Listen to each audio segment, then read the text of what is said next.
You're tuning into Black and White Sports on YouTube. The no-holds-barred truth on sports. The main event starts now. The anti-Riley Gaines is who, Rhodes? Megan Rapinoe, right? Oh, yeah, absolutely. Now, Megan Rapinoe, the lesbian that championed women's rights forever until about 6 months ago. Yeah, and then she sold y'all out quick, fast, and in a hurry. Yeah, Megan Rapinoe has sold out women big time. She is all about the T's of the alphabet mafia coming over into women's sports. You know what? I find it ironic, guys, that Megan Rapinoe now is retiring, right? She's retiring. She doesn't have to play against any men. Against men. Yeah. Sold y'all out. That's well, right. Riley Gaines' Outkick show, I can't wait to see it now. But Riley Gaines is now calling out Megan Rapinoe to come on the show and have a debate, and we know it will never, ever happen. You want to know why? Because I don't believe that Megan Rapinoe can actually defend any points on her stance. And they know this.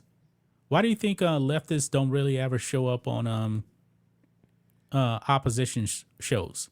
They never do.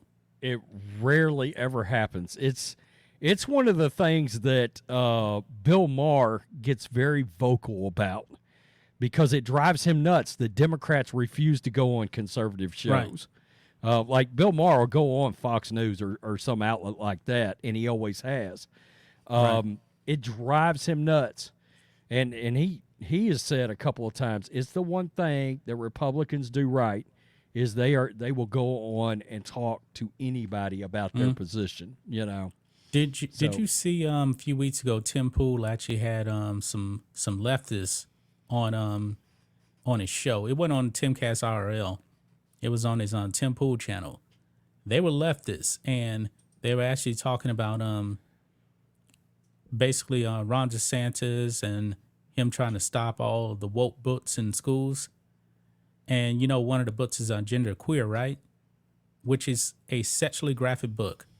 Those leftists expose themselves.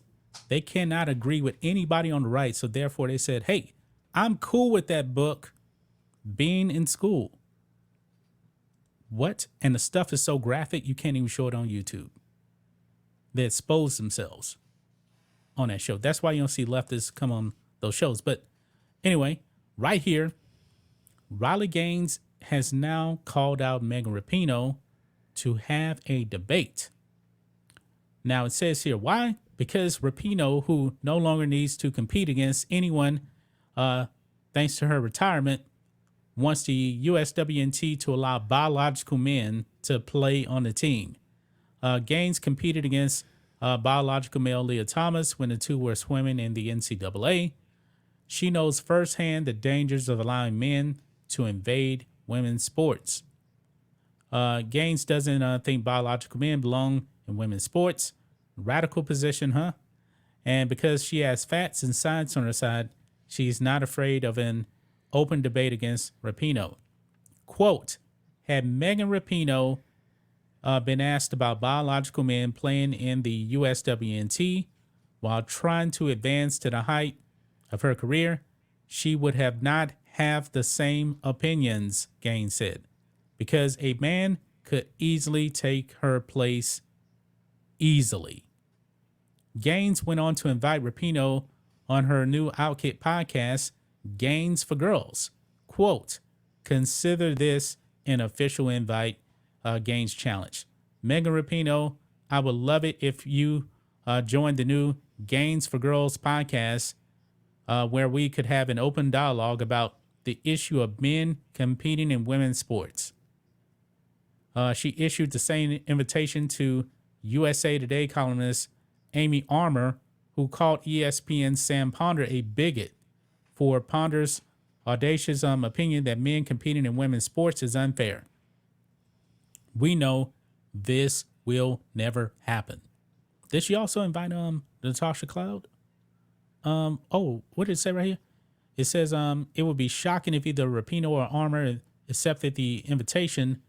They'll give the same bogus reason that WNBA player Natasha Cloud gave for not wanting to debate. Quote, "We don't want to give Gaines a platform." She actually said that? Wow. I did not know that. I didn't either. Wow. Wow. So you see, the Woats, man, they are terrified of Riley Gaines. They're terrified of Riley Gaines. Riley Gaines said, "Hey, come on, let's have a conversation." Natasha Cloud says, "Nope, we don't want to give a platform to Gaines." They seem to be daring people to, like, you know, they're putting all these parents in these unbelievable situations. You know, the idea of boys being in girls' locker rooms and all this kind of thing, and the DOJ is actually investigated parents, you know, that were concerned about things going on in their schools. Never mind, and this is the one thing, and the reason I'm bringing this up is because of this comment right here, Cardinals Nation. If they force my daughter to watch a man undress, I won't have to worry about paying taxes anymore. No. I think there is some. I don't think it's a stretch to think, look, I do think they're hoping that some of us will overreact and put ourselves in a position where we're locked up all of a sudden, because I can't imagine that happening to my daughter and how I would feel. I would feel like my daughter was violated in some way, to be quite honest with you. I don't even have a daughter, and I get pissed off at the idea that a boy could be in a locker room with a girl. And never mind, right. Look, we've also brought up safety in all this before. So you want to let a man out on the U.S. women's national team, and I said this yesterday, you're running across the field, a man is hauling ass, he's out on the field, 6'3", about 218, just cutting it across there at speeds that y'all can't match. Some soccer players looking in this direction, they're not paying attention. He looks off. All of a sudden, they collide. You have any idea what that collision is going to be like on a female that's, say, 5'3", 128? What that kind of destruction is going to look like? It's going to hurt somebody. It's going to hurt somebody badly. We've already seen a volleyball player get injured. It's my understanding. I just found this out this morning. That volleyball player may have had the opportunity for a scholarship.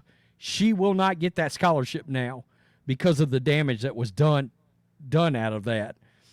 I heard that tidbit as a side note during the news this morning. But we did that story. Remember, the boy volleyball player spiked the ball and hit the girl in the face? Yeah. Evidently, she's not going to be able to pursue a college volleyball career now because of that injury. Yeah, she's all messed up still. Yeah, absolutely. I mean, she has like blurred vision, if I'm not mistaken. I mean, crazy. I mean, Rapinoe should know of all people. She's played men twice, and they got boat raced in both soccer matches against high school boys and against washed-up, over-the-hill men. You want to put a 23-year-old man on a female soccer team? Good luck. Thanks for watching the show. Be sure to like, comment, and subscribe. Be sure to tune in next time on Black and White Sports.